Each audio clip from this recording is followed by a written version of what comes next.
Memang, Bapak harus punya waktu banyak untuk mengkaji materi ini karena, pijakan kita ketika berbicara mengenai serigala itu berarti harus menyebut oknum. Iya, Tidak bisa kita betul. memfitnah oknum yang memang bukan serigala, gitu ya. Iya. Tapi yang Jadi, paling jadi, mendasar, Pak Deki mohon maaf, yang paling mendasar kemudian itu harus merujuk kepada kitabnya Bani Israel itu sendiri, Pak. Seperti yang saya terangkan di dalam Kejadian 49 ayat 27 kemarin. Iya. Bahwa Iya. yang disebut serigala di situ adalah Benyamin. Sudah itu saya sudah maaf, saya sudah dengar itu kemarin. Ya. Tentunya yang saya akan jelaskan sesuai siapa yang mengatakan itu siapa dan itu untuk siapa tentunya kita akan lihat sebentar, karena yang menyatakan serigala berbulu domba bukan orang Yahudi melainkan Yesus sendiri. Yesus sendiri membuat satu pernyataan bahwa hati-hati dengan serigala berbulu domba. Nah, siapakah yang dia maksudkan ini nanti kita lihat di Alkitab dan nanti Alkitab yang menjawabnya. Sebentar nanti saya ulas. Oke. Baik, jadi kalau kita berbicara mengenai kitab yang akan menjawabnya, sebenarnya kalau kita mau jujur ya, tidak menyembunyikan sebuah fakta sejarah, maka kitab yang Bapak imani itu sebagai kitab suci yang telah menjawabnya. Bagaimana kemudian Kejadian 49 itu menerangkan dengan tegas bahwa ketika Yakub memanggil anak-anaknya, semua anaknya diberi gelar dan satu anaknya yang diberi gelar unik, yaitu Benyamin. Bahwa ya, saya sudah Benyamin dengar. Iya, saya sudah tahu itu. Anda sudah jelaskan ke saya itu, saya sudah mengerti, saya sudah tahu itu. Tetapi maksudnya saya menjawab itu, saya tidak ambil dari perjanjian lama, walaupun itu sebuah nubuatan, tetapi saya akan merujuk kepada perkataan Yesus yang dimaksud dengan serigala itu siapa, dan dia nanti sebentar lengkap saya akan jelaskan, karena saya sudah mendengar semua itu, sudah sudah baca juga, saya sudah selidiki semua itu, dan ternyata itu bukan ternyata, dan itu bukan jawaban yang tepat. Jawaban yang tepat nanti saudara Juma akan dengar penjelasan saya sebentar. Jadi maksud dengan serigala itu apa, maksud dengan domba itu siapa, itu nanti sebentar jawabannya gitu.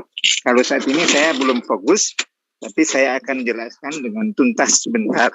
Dan setelah itu, setelah saya jawab dengan tuntas mengenai serigala berbulu domba, saya akan jelaskan tentang Yesus melarang muridnya ke bangsa lain. Nanti saya juga jawab dengan tuntas sebentar. Gitu. Ya Pak, cuma bisa nggak malam Pak? Karena soalnya saya mau ke tempat wisata ini.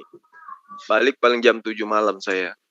Saya hari ini selesai kerja karena saya jauh tempat di rumah, sebab kalau saya sudah di rumah saya sudah tidak bisa pegang HP lagi karena saya banyak tugas kalau sudah malam karena saya harus mempersiapkan tugas-tugas. Jadi jam berapa Pak Deki kira-kira bisa? Saya kalau di sana di atas jam 3. Waktu saya 1,5 jam dari jam waktu Jepang itu jam 5 saya selesai kerja. Berarti Indonesia jam 3 Pak ya? Indonesia jam 3 di sana Pak, jam 3. Jam 3. Jadi dari jam 5 itu sampai jam 7 saya itu lowong. Baik Pak, baik. Kita nggak usah ke wisata hari ini ya. Oke, saya batalin Pak. Saya nunggu Bapak ya demi kita membahas tentang ini. Saya senang dengan diskusi ini untuk supaya kita supaya kita tahu, karena saudara-saudara yang ada di grup ini banyak yang tidak tahu dan pasti yang saya tahu itu saya akan sampaikan, dan saya senang untuk memberitahu. Sedikit kisi-kisi buat Bapak, referensi mungkin untuk dikaji. Lukas 21.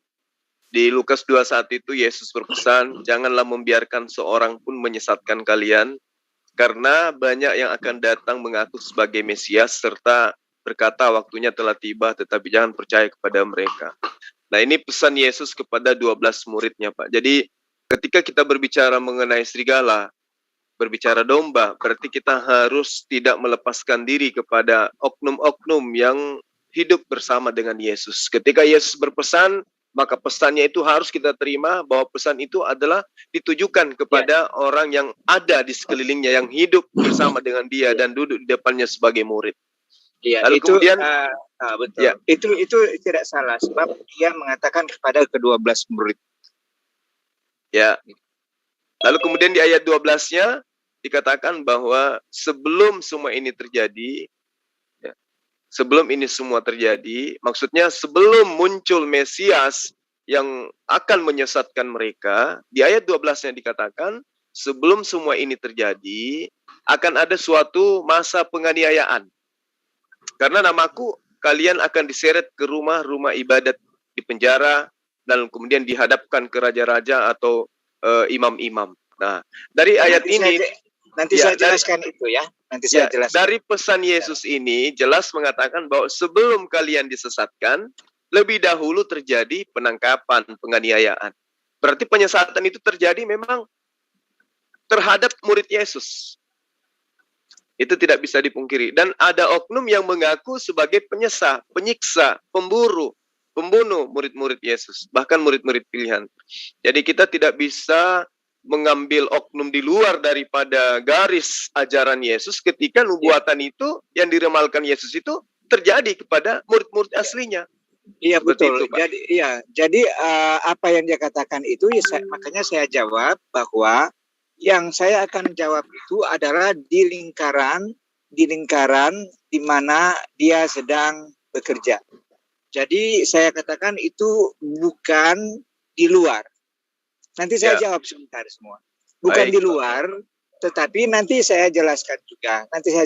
Pokoknya jamin Anda akan puas dengan jawaban saya, karena apa pengertian yang dimaksud oleh Yesus Kristus itu tentang serigala itu, dan apa pengertian dari domba itu nanti saya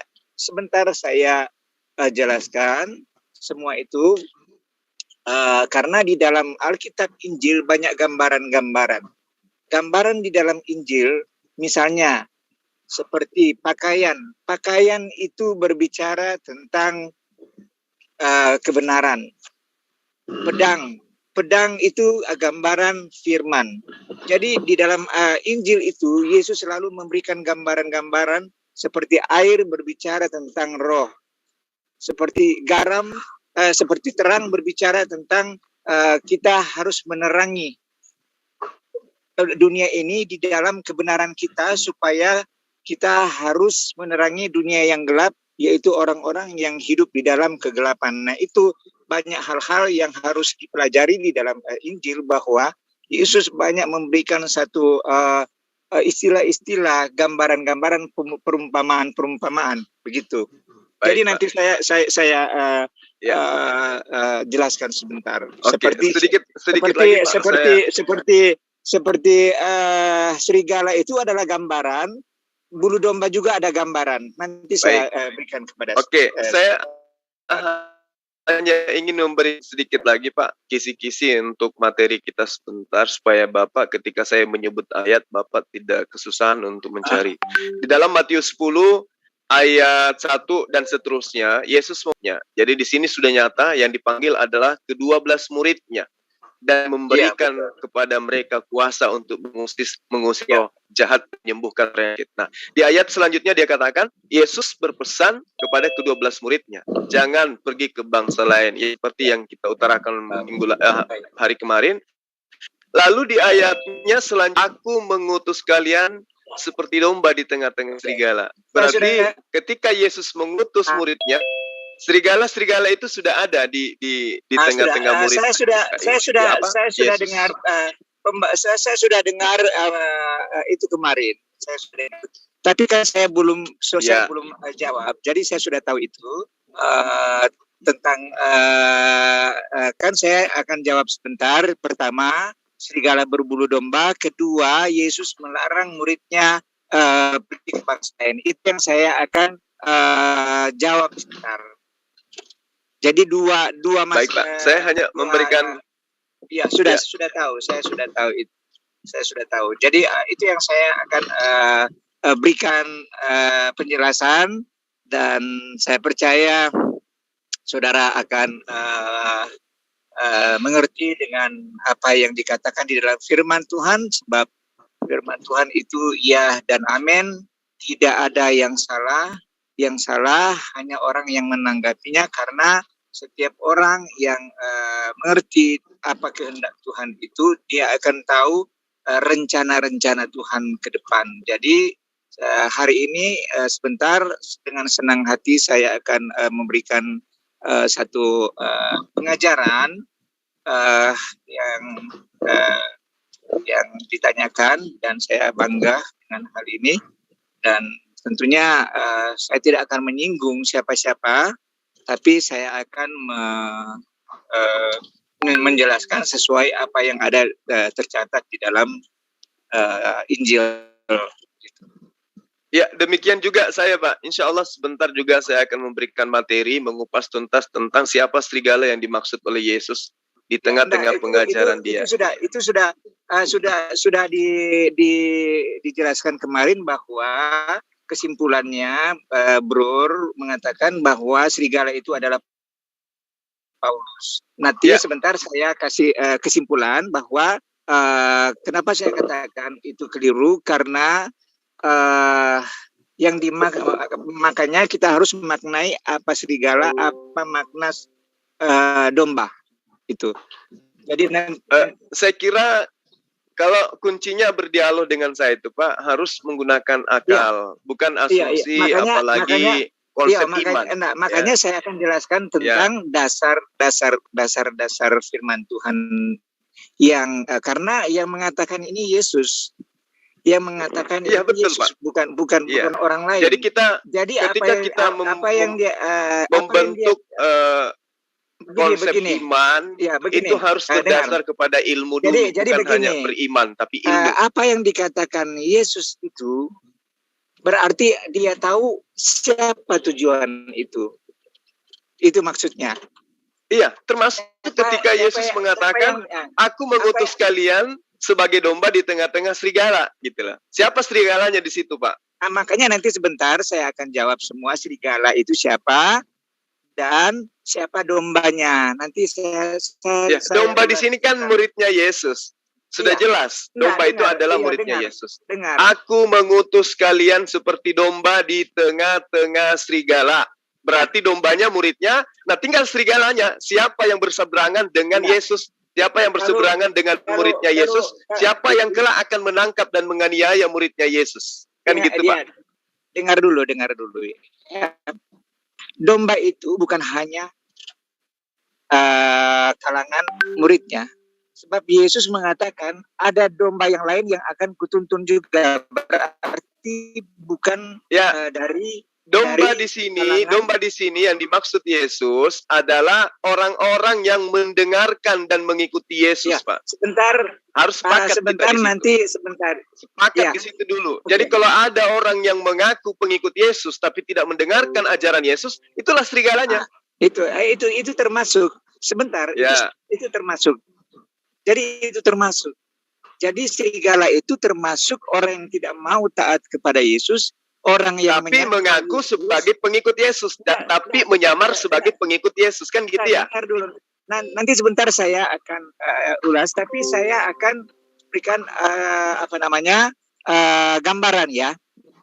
Gambaran aja pertama. Jadi saya hanya ingin berikan kutipan saya sederhana gini loh, Pak.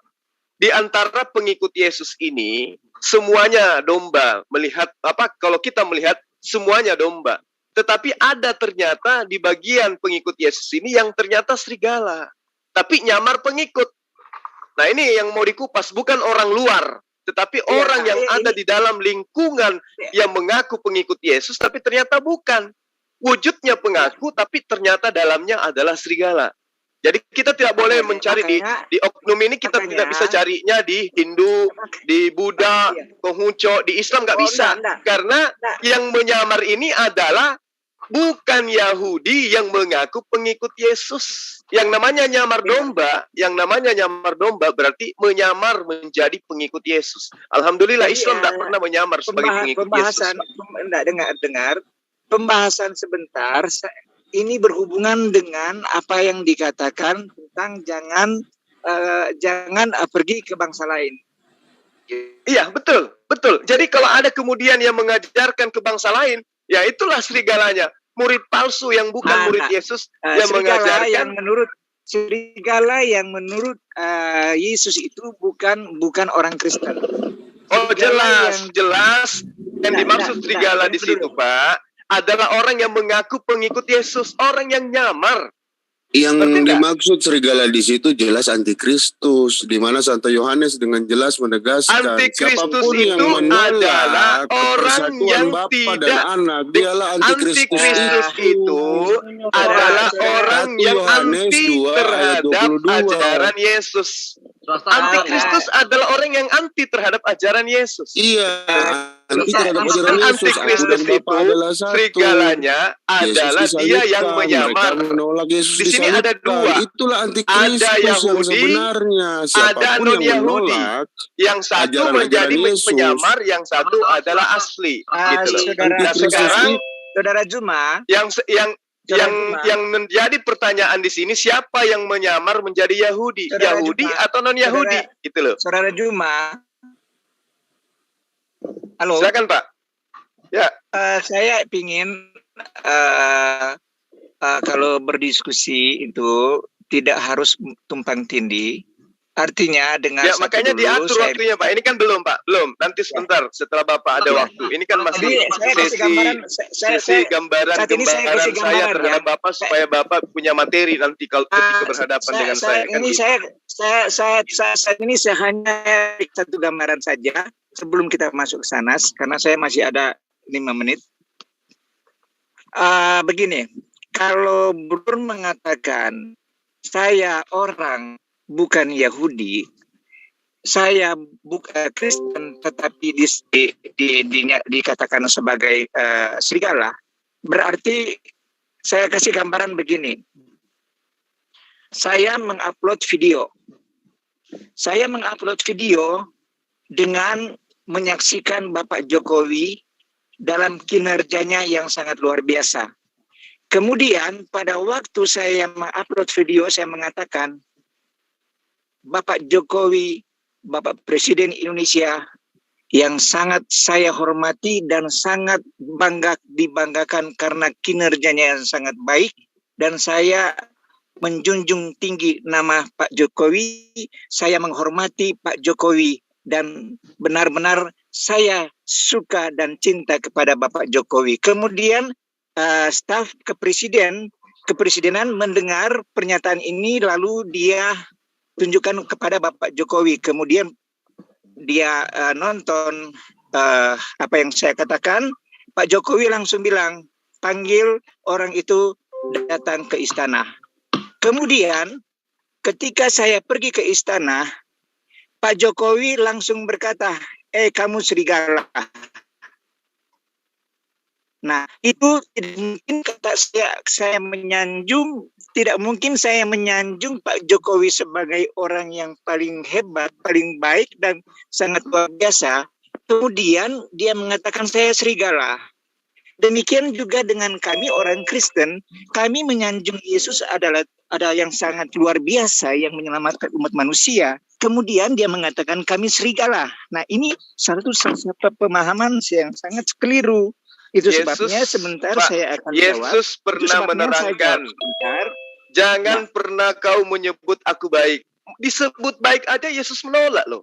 Hanya satu yang baik, itu Bapakmu yang ada di surga. Dengar dulu, itu jangan dulu ke sana. Ini Oke.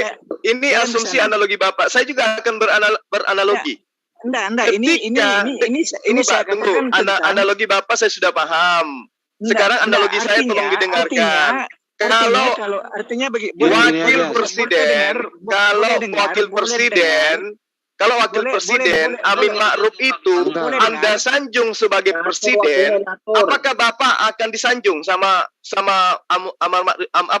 wakil presiden? Saya lupa namanya. Amin. Dengar dulu. Amin. Apakah Amin Ma'ruf akan memanggil Anda dan menyanjung Anda karena Anda sudah menyanjungnya menjadi presiden? Padahal faktanya dia adalah wakil. Apakah Amin Ma'ruf akan merasa terhormat dan bangga dan senang ketika dia hanya wakil presiden, tapi Anda sanjung sebagai presiden? Kira-kira Amin Ma'ruf akan mengatakan apa kepada Bapak? Dengar dulu. Itu sebabnya orang dijawab dong, Pak. Analogi dulu. Bapak saya juga bisa beranalogi. Dengar dulu. Anda menulis buku Amin Ma'ruf adalah presiden Indonesia. Dia adalah orang pertama di Indonesia. Buku itu dibaca, tontonan video Anda itu dibaca oleh Amin Ma'ruf. Apa kata Amin Ma'ruf? Anda gila. Benar nggak? Dengar dulu. Karena Amin Ma'ruf cuma wakil, tapi Anda menyanjungnya sebagai presiden. Demikian juga. Boleh dengar suara saya? Demikian juga Yesus, Pak. Boleh dengar suara saya? Boleh dengar suara saya? Silakan. Boleh dengar suara saya? Ya, yang penting Bapak jangan menganggap Amin Ma'ruf itu presiden ya. Dengar dulu. Saya tidak mau diskusi dengan seperti begini. Maksudnya, tadi kan Bapak beranalogi. Apakah saya nggak boleh beranalogi, Pak? Di sini kedudukan Pak Deki selalu merasa pintar dari saya. Dari dulu sejak Bapak Japri selalu mau ngajarin saya, tapi pada dasarnya Bapak nggak ada ilmu. Gitu loh. Boleh dengarkan saya? Ya, begini, Bapak hanya mau didengar, Bapak nggak mau dengar orang lain. Bapak mengambil analogi Jokowi, saya kasih Amin Ma'ruf. Boleh dengar saya? Gantian. Sebentar Pak Deki ya. Pak Deki sekarang 3 menit, silakan. Apa sebab orang Kristen menjelaskan sesuatu tidak dipahami oleh orang Islam karena belum selesai memberikan satu penjelasan sudah ditabrak. Itu sebenarnya tidak nyambung. Itu sebabnya saya tidak mau dialog ini dia. Masalahnya Pak Deki, Pak Deki, mohon maaf. Pak Deki lagi berdialog dengan saya, orang yang lebih paham kita Bapak gitu loh. Makanya saya belum Saya juga belum selesai. Dengar juga saya dong. Saya juga ingin didengar oleh Pak Deki. Bukan cuma Deki yang mau didengar. Bagaimana orang Kristen itu tidak mampu memberikan penjelasan tentang imannya kepada umat Islam karena orang Kristen beriman berdasarkan imani saja. Makanya saya akan jelaskan sebentar saya akan jelaskan. Saya cuma kasih. Terus kalau Bapak sudah menjelaskan terus saya bantah, apa nggak boleh? Boleh kan? Boleh bantah, tetapi ini kan saya sudah katakan, saya berikan gambaran. Tidak mungkin saya menyanjung Bapak Jokowi langsung dia berkata kamu itu serigala. Nah itu gambaran. Oke, nanti sebentar. Ya, terima kasih. Iya, kalau Pak Jokowi Anda sanjung sesuai dengan kodratnya, iya. Tapi kalau Pak Amin Ma'ruf Anda sanjung sebagai presiden, apakah Pak Amin Ma'ruf terima? Minta maaf, saya undur dulu. Oke, Tuhan Yesus memberkati. Sampai sebentar. Oke, saya tunggu Pak. Sebentar, mau kemana Pak Deki? Saya kerja soalnya, maaf.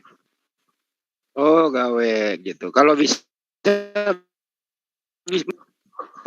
saya kasih waktu 3 menit, nggak disanggah terus. Zulkifli Abbas, nanti Bapak dengar juga. Gimana kesempatan sekarang bicara 3 menit. Mereka akan ketemu nanti jam 3 sore, jam 4 di tempat Pak Haji. Maaf, saya sudah kerja. Maaf. Ya, makanya Pak Dia bisanya jam 5 gitu loh. Dan permasalahannya saya harapkan hilang orangnya. Kabur. Percuma.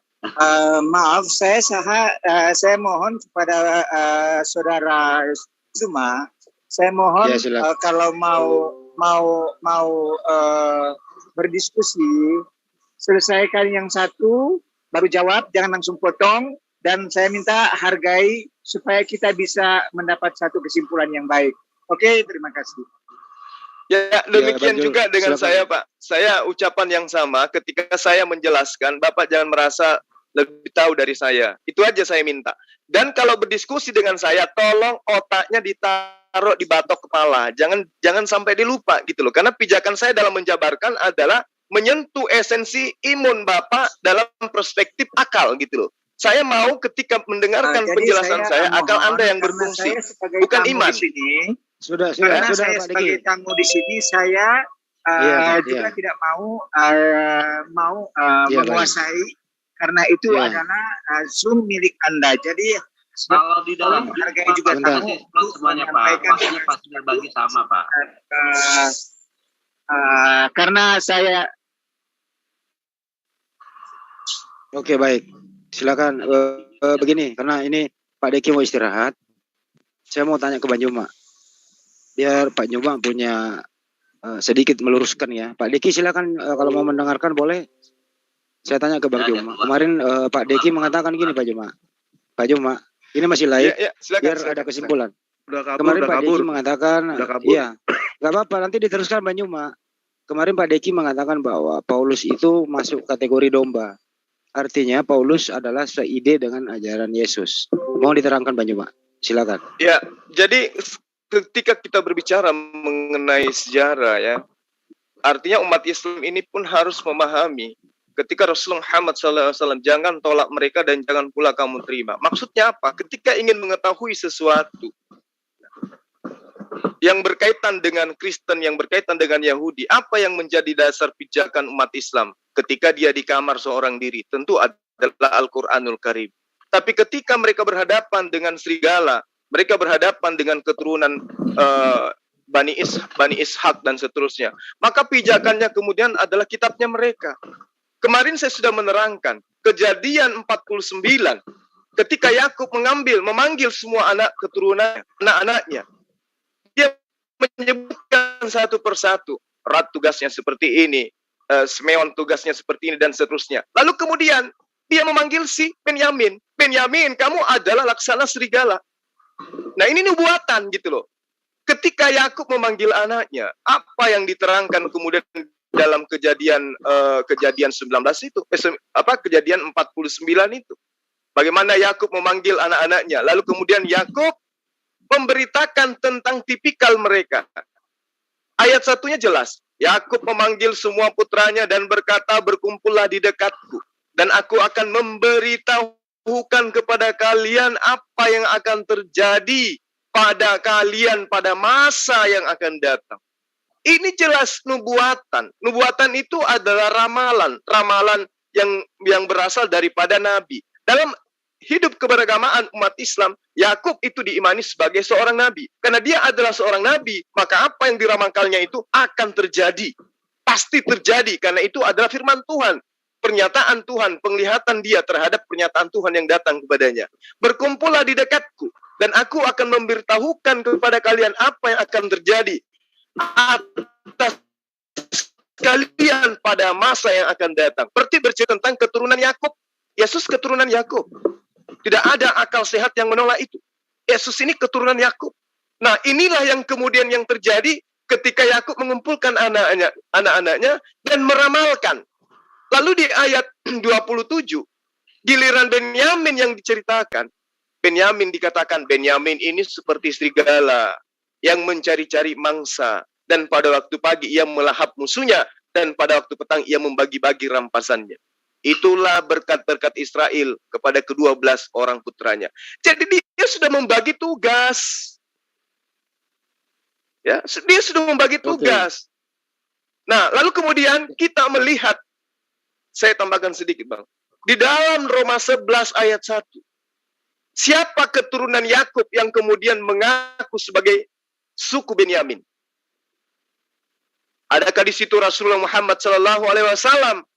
Adakah di situ keturunan di luar daripada keturunan Ishak? Terang sekali, yang mendirikan Kristen berasal dari keturunan Benyamin. Ini nggak bisa ditolak ini. Hanya teman-teman Kristen itu tidak belajar sampai ke sana. Jadi dengan pede-pedean, siapa serigala itu? Siapa? Serigala itu adalah mereka. Nggak bisa dicari ke tempat lain. Karena serigala itu ketika Yesus menerangkan di dalam Matius 10 sangat jelas. Aku mengutus kalian. Siapa kalian ini? Coba kita lihat ayat pertamanya. Yesus memanggil ke-12 muridnya. Lalu kedua murid-muridnya itu di ayat selanjutnya dikatakan, jangan ke bangsa lain, tapi datanglah kepada bangsa muridku dari Bani Israel. Domba-domba yang hilang dari Bani Israel.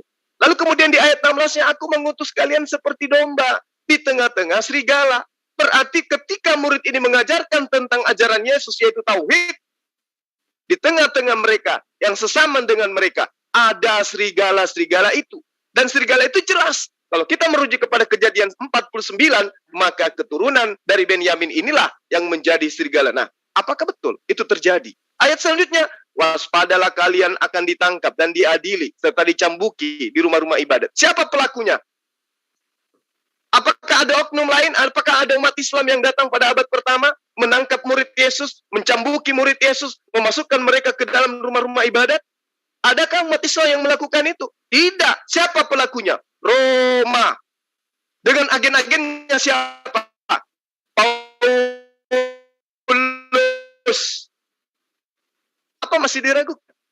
Orang yang gagah-gagahan seperti Pak Deki, yang tidak ada ilmu sama sekali, yang muncul di benaknya adalah iman. Kristen itu benar, Yesus itu kasih, kita Kristen adalah umat kasih, anak Tuhan, dan seterusnya. Lupa dia bahwa umat Islam lebih paham Bible dan Gospel daripada mereka. Baik, hanya itu yang ingin saya sampaikan. Lagi gitu. Jadi saya bukan disimpulkan, saya dengar Pak Deki itu bahwa itu Paulus bukan serigala, tapi dia adalah domba seirama dengan ajaran Yesus, termasuk Pak Deki dan Kristen yang ada sekarang ini. Pertanyaannya, apakah Paulus dengan ajarannya itu, dengan Kristen yang sekarang ini sejalan dengan ajaran Yesus sehingga dikatakan domba?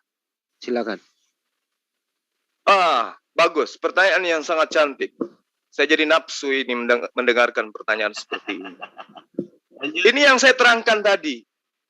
Bahwa ketika Yesus mengatakan, serigala ini menyamar seperti domba. Artinya ketika serigala ini menyamar seperti domba, yang muncul di permukaan kemudian adalah domba. Betul? Menyamar seperti anjing, berarti yang muncul di hadapan kita adalah anjing. Menyamar seperti monyet, berarti yang muncul di hadapan kita adalah monyet. Menyamar seperti domba, berarti yang muncul di hadapan kita adalah domba. Tetapi yang dikatakan menyamar, berarti ada esensi di luar daripada penyamarannya sebagai esensi yang asli. Artinya apa? Ketika orang ini menyamar seperti domba, yang nampak kemudian di permukaan adalah orang ini nampak seperti pengikut Yesus.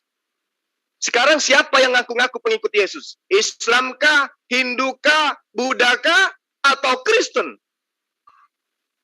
Siapa yang menyamar seperti domba? Siapa yang menyamar seperti Yahudi? Tapi ternyata orang Yahudi pun menolaknya. Tapi tetap aja kekeh mengatakan, kami adalah pengikut Yesus. Kami adalah anak-anak Tuhan. Anak-anak Tuhan ini adalah Yahudi rohani. Siapa mereka ini? Nah, ini secara logika. Kembali kepada dalil. Kitab mereka mengatakan. Apa yang dikatakan dalam kitab ini? Bahwa orang akan mengkhianati saudaranya sendiri. Ayo, yang dimaksud daripada domba adalah Bani Israel. Yang berkhianat terhadap saudaranya sendiri jelas adalah Bani Israel. Dari suku mana? Benyamin. Siapa dia? Roma 11 ayat 1. Gak ada yang bisa menutupi itu, kecuali Lai segera menutupi, segera mengganti ayat itu, menghilangkan ayat itu setelah mendengarkan, melihat nonton video ini. Bahwa Paulus mengaku sebagai keturunan Benyamin. Dan di ayat ini, Matius 10 lengkap semua, tipikal daripada serigala yang nyamar seperti domba itu. Mereka berkhianat terhadap saudaranya sendiri, dan menyerahkan saudaranya sendiri untuk dibunuh. Siapa yang melakukan ini kira-kira? Apakah Rasulullah Muhammad SAW yang datang kepada murid Yesus yang hidup pada abad pertama? Mustahil. Yang datang pada masa itu adalah dia yang sebelum mendirikan Kristen terlebih dahulu melaksanakan tugasnya sebagai pembunuh. Iblislah yang menjadi bapamu. Yohanes 8 ayat 44. Dan kamu memulai karirmu dengan cara membunuh murid-murid Tuhan. Siapa dia? Dia adalah Paulus. Silakan. Mau nanya sedikit Bang Andi, Ya, silakan Bang Dewa, silakan. Apakah benar Paulus itu apakah benar kalau Paulus itu adalah turunan Benyamin, saudaranya Yusuf? Itu aja yang dia tanyakan. Yakin atau enggak? Kalau menurut pengakuan beliau, dia adalah murid dari Gamaliel, dia adalah ahli Torah, dia adalah keturunan dari Benyamin. Pengakuan dia, pengakuan dia, bukan pengakuan kita yang menuduh dia kemudian, bukan. Jadi kalau misalnya kita meragukan apakah dia keturunan Benyamin, ya wallahu alam, mau dia keturunannya maupun bukan, pendusta. Tapi di dalam kitabnya, di dalam Surat orang Roma, coba Anda baca di Roma 11 ayat 1, apa kata dia? Maka aku bertanya, ya, adakah Allah mungkin telah menolak umatnya? Sekali-kali tidak, karena aku sendiri pun adalah orang Israel, dari keturunan Abraham, dari suku Benyamin. Paulus, pendiri Kristen, mengaku. Pede kan? Nah, apakah ada nubuatan bahwa serigala itu berasal dari suku Benyamin? Kejadian 49 ayat 27. Ketika Yakub memanggil anak-anaknya, dia mengatakan tipikal anak-anaknya satu persatu. Kamu begini, kamu begono. Tapi kamu Benyamin, kamu seperti serigala. Coba kita baca. Bagaimana kemudian keturunan Yakub disebut satu-satu namanya. Di dalam Kejadian 49 ini. Disebut Yehuda, disebutlah anak-anak yang lain, Israel, disebutlah Zebelon, disebutlah ke-12 suku Bani Israel itu disebut satu-satu. Ali disebutkan, Asher disebutkan, kemudian siapa lagi? Pokoknya 12 anaknya itu disebutkan semuanya. Dan terakhir ketika dia menyebut Benyamin, dia mengatakan, kamu seperti serigala yang mencari-cari mangsa. Jadi, ya nggak bisa. Kita mau menyembunyikan tipikal Paulus, ya dia sendiri yang ngaku. Oke, baik. Ada yang raise hand, silakan. Terima kasih, Mas Andi. Ya, yang di live komen ya, jangan cuap-cuap di sana aja. Juga yang saya live-kan di Facebook, jangan cuma gendumel saja di sana. Silakan, link sudah saya bagi. Silakan naik itu, ada rantai perak, ada Paulus 231 itu silakan naik. Yang di FB juga naik. Kalau berani sih, biar kamu ya. Oleh baik Bang, silakan naik. Ini udah saya share ke FB, ke Twitter. Ya, silakan naik ke atas. Tunjukkan bahwa kalian itu benar. Kalau kalian nggak mau ke sini ya, berarti kalian itu penakut. Itu aja sih. Silakan naik. Jangan cuap-cuap di ini aja, jangan cuap-cuap di live comment. Pencong kalian itu kalau naik, kalau nggak berani naik. Silakan Bang Juman. Mumpung hari sebentar, ini adalah... Sebentar. Silakan Bang. Silakan. Ya, baik. Jadi yang ada di situ tolong naik ke sini, mewakili kami bertanya. Jadi gini Bang Juma, dengan saya perhatikan ini udah seminggu ini. Topik serigala berbulu domba begitu.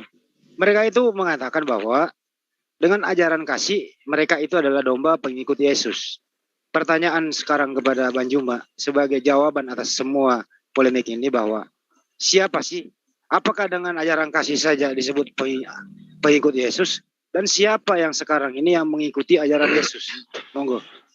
Baik. Jadi gini loh. Kasih itu kan adalah slogan. Kalau berbicara mengenai kasih, tidak ada ajaran kasih di luar daripada Islam yang bisa mengalahkan ajaran Islam. Pijakannya Al-Qasas ayat 77. Itu penjabaran kasih yang sesungguhnya. Kalau yang teman-teman serigala ini sebut kasih, itu hanya di mulut. Implementasinya tidak ada dalam kehidupan sehari-hari. Mereka kelihatan santun karena hidup di tengah-tengah mayoritas umat Islam. Coba kita bandingkan kalau mereka yang mayoritas. Itu poin pertama. Kemudian, kembali kepada ajaran domba. Pemimpin gembala daripada domba ini mengatakan, jika engkau mengasihi aku, engkau akan mengikuti perkataanku. Nah, sekarang apakah mereka menjadi Kristen karena mengikuti perkataan Yesus? Tidak. Lalu siapa perkataan yang dia dengarkan sehingga mereka menjadi Kristen? Perkataan keturunan Benyamin. Jadi kalau orang berbicara mengenai keturunan Benyamin, berarti nubuatan 49 berbicara mengenai serigala. Siapa yang mengajarkan Yesus itu Tuhan? Siapa yang mengajarkan untuk membatalkan hukum Taurat? Padahal mereka mengaku sebagai keturunan Benyamin. Mereka mengaku sebagai Yahudi rohani. Mereka mengklaim keselamatan hanya ada datang dari Israel. Tapi kenapa mereka membatalkan itu? Yang membatalkan siapa? Tentu serigalanya. Sementara gembala yang sebenarnya mengatakan, jangan kau mengira aku datang untuk menghilangkan atau meniadakan hukum Taurat. Sesungguhnya, sekecil iota pun, yang paling terkecil pun dalam hukum Taurat, tidak boleh dihilangkan sebelum langit dan bumi ini lenyap. Barang siapa yang melenyapkan, apalagi mengajarkan kepada orang lain, maka dia akan menempati tempat terendah dalam kerajaan Allah. Apa itu? Neraka. Maka pantaslah kemudian Yesus mengatakan, percuma mereka hormat kepadaku, sementara ajaran yang mereka lakukan adalah perintah-perintah manusia. Percuma mereka menyebut aku Tuhan, Tuhan, tetapi yang mereka lakukan adalah ibadah kepada manusia. Nah, ketika itu terjadi, apa yang kemudian menjadi ending pengajaran serigala ini? Apakah mereka mendapat sambutan dari Yesus kelak di akhir zaman? Tidak. Tidak semua orang yang menyeru aku Tuhan, Tuhan, akan masuk ke dalam kerajaan surga. Melainkan dia yang melakukan kehendak Bapakku yang ada di surga. Kenapa Tuhan? Kenapa memanggil Yesus itu Tuhan? Karena ada dua golongan yang memanggil Yesus itu Tuhan. Golongan yang pertama adalah muridnya, domba asli. Golongan yang kedua adalah domba juga, tetapi palsu. Dia adalah penyamar. Ternyata dia adalah serigala. Tapi menjual kemana-mana, kami ini adalah pengikut Yesus. Memanggil Yesus sebagai Tuhan. Melakukan mujizat atas nama Yesus. Ya, mengusir setan atas nama Yesus. Bermujizat atas nama Yesus. Tapi apa yang mereka lakukan dalam kehidupan keberagamaannya? Mereka mengaku bukan agama.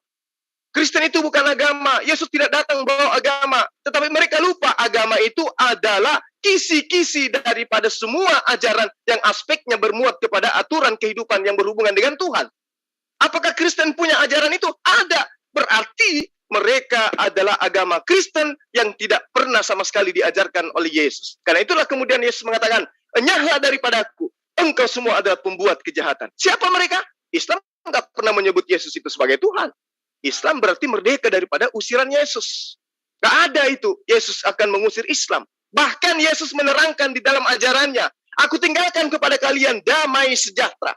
Kalau kita merujuk kepada bahasa Ibrani, damai sejahtera adalah shalom. Kalau kita merujuk kepada bahasa Semitik, maka Semitik dalam bahasa Arab, shalom adalah Islam. Aku tinggalkan bagi kalian Islam. Saya kira seperti itu. Oke, makasih. Silakan Pak Budi Angon. Yang Raisen. Loh kok jadi saya? Oke, lain yang mau bertanya? Saya sebentar. Enggak apa-apa. Enggak apa-apa. Biar menjawab polemik ini. Halo, Assalamualaikum. Waalaikumsalam warahmatullahi wabarakatuh. Jadi waktu kita sedang rame-ramenya si swasta mengatakan ada istilah antikristus. Coba itu dikoneksikan antara antikristus dengan domba-domba tadi atau di serigala. Mohon dijelaskan. Makasih. Baik. Coba kita lihat orang Kristen ini ketika ditanya, kenapa kamu menyembah manusia? Siapa bilang kami menyembah manusia? Loh, kamu menyembah Yesus? Tidak. Yesus itu dari sananya adalah Tuhan. Coba, kita ambil dari ayat kitabnya mereka. 2 Yohanes 1 ayat 7. Antikristus itu adalah mereka yang tidak mengimani Yesus datang sebagai manusia. Umat Islam, apakah umat Islam itu tidak mengimani Yesus datang sebagai manusia? Umat Islam mengimani Yesus datang sebagai manusia. Apakah umat Islam mengimani Yesus itu datang sebagai hewan? Tidak. Apakah umat Islam mengimani Yesus datang sebagai malaikat? Tidak. Umat Islam mengimani Yesus datang sebagai manusia. Bagaimana dengan orang Kristen? Mulutnya mengatakan Yesus itu manusia 100%. Tetapi apa yang menjadi konsep imannya kemudian? Yesus itu adalah 100% Tuhan. Sekarang siapa yang antikristus di sini? Coba. Kemudian kalau kita merujuk lagi kepada kitabnya Markus atau Lukas, telah lahir hari ini juru selamat bagimu, Tuhan di kota Daud. Yang lahir apa? Tuhan. Antikristus apa? Yang mengajarkan dan tidak menerima Yesus datang sebagai manusia. Nah, inilah makanya saya katakan, di setiap forum ketika saya berdebat dengan serigala halus, ya, dia mengatakan bahwa Yesus datang sebagai manusia yang tadinya adalah Tuhan. Coba, bagaimana kemudian mereka memplesetkan semua ajaran-ajaran akal untuk menjadi akal-akalan? Padahal seluruh manusia memiliki praeksistensi. Jadi semua makhluk itu memiliki praeksistensi. Saya Zulkifli Mabas sebelum diciptakan itu sudah direncanakan oleh Allah. Semua makhluk, semua manusia. Jadi ketika Yesus datang, ini peringatan kepada mereka. 2 Yohanes 1 ayat 7. Anti Yesus itu, anti Kristus itu, anti Nabi itu adalah mereka yang tidak mengimani anak Maria datang sebagai manusia. Kalau mereka mengimani Yesus datang sebagai manusia, mustahil mereka akan menyembah dia. Mustahil mereka akan mengatakan Yesus itu adalah Tuhan yang datang dalam rupa manusia. Mustahil. Karena Yesus sendiri mengatakan di dalam ajarannya dia, aku tidak dapat berbuat apa-apa dari diriku sendiri. Mereka menyanggah, oh tidak, sebagai manusia memang Yesus tidak bisa berbuat apa-apa dari diriku sendiri. Terus sisi ilahiannya mana? Sisi keilahiannya Yesus yang kemarin kita bahas, itu maksimal ada 4 poin. Dan semuanya rontok. Ternyata sisi ketuhanannya Yesus tidak ada sama sekali. Apa yang mereka jelaskan tentang sisi ketuhanan Yesus malah semakin menjelaskan Yesus itu adalah manusia. Ketika dia mengatakan rohnya yang ada dalam diri Yesus itulah Tuhan. Nah, kalau Yesus mengatakan dari diriku sendiri aku tidak dapat berbuat apa-apa, berarti yang dimaksud Yesus di situ adalah jasadnya dan rohnya. Karena manusia itu dikatakan manusia ketika dia bersatu dengan jasad dan rohnya. Manusia tidak dikatakan manusia ketika rohnya sudah tidak ada, tapi dikatakan mayat. Ini jelas. Nah, ketika mereka mengatakan rohnya Yesuslah itu Tuhan. Kalau rohnya Yesus itu adalah Tuhan, berarti dia itulah sendiri. Tapi dia katakan, aku tidak dapat berbuat apa-apa dari diriku. Ku di situ adalah rohku dan jasadku. Dah, selesai. Jadi antikristus itu jelas adalah Kristen. Baik. Masih ada yang lain? Luar biasa. Terima kasih, Hai. Barakallah. Boleh nanya gak Bang Andi? Boleh, monggo. Oke, Ustaz. Assalamualaikum, Bang Juma. Waalaikumsalam warahmatullahi wabarakatuh. Kan Yesus kan itu diangkat sama tubuhnya atau rohnya aja tuh? Kalau Yesus itu jelas diangkat dengan tubuhnya. Berarti itu kata Paulus tuh kan ada tuh, saya kurang tahu tuh ada di mana tuh. Tubuh itu nggak diterima di surga tuh. Itu gimana? Waduh. Nggak bisa, Bang. Karena mereka harus mengakui, kecuali kalau mereka mau menghapus dalil dalam kitab mereka. Lukas 26, Lukas 24, ayat 27, ayat 26, ayat 36, ayat 36 dan seterusnya. Ketika Yesus bangkit, Yesus datang kepada muridnya dengan rupa apa? Roh atau jasad? Jasad. Sehingga di ayat 37-nya, oke, silakan.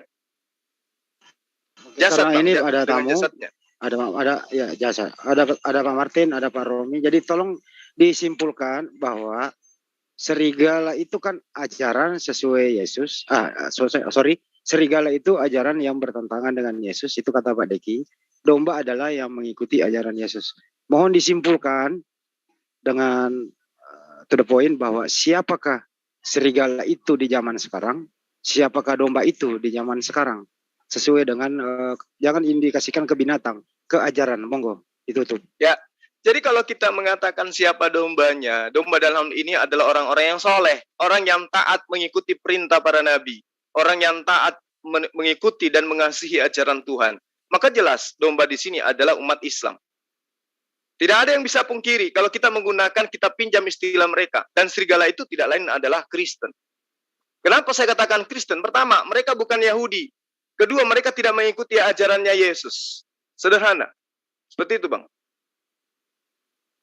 Oke, baik. Saya kembalikan ke Amir. Bisa ditutup dengan kita buka sesi kedua. Silakan, Amir.